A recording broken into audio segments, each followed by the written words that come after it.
Hello दोस्तों, नमस्कार। स्वागत है आपका एक और नई वीडियो में। आज मैं आपको बताने वाला हूँ बीएनएस का अध्याय 5, जिसमें बताया हुआ है महिला और बालकों से संबंधित अपराध के बारे में।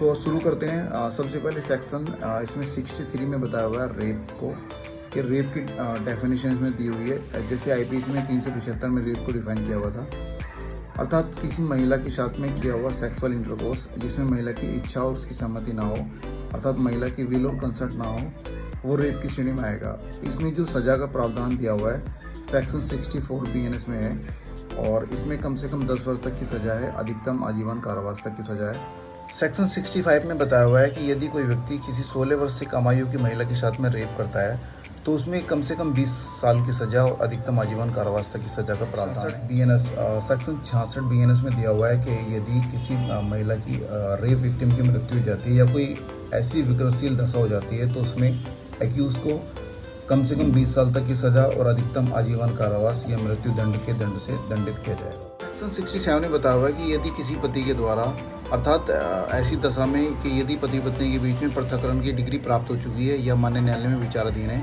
और पति के द्वारा महिला के साथ में रेप किया जाता है, तो उसमें कम से कम 2 साल तक की सज़ा और अधिकतम 7 वर्ष तक की सज़ा का प्रावधान दिया हुआ है।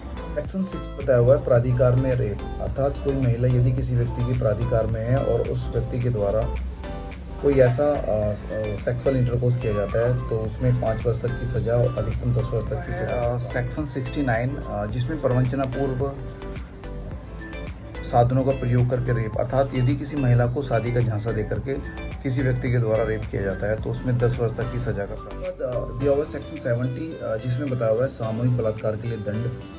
इसमें जो सजा होगी वो 20 वर्ष से कम नहीं होगी और अधिकतम आजीवन कारावास तक की सजा का प्रावधान है।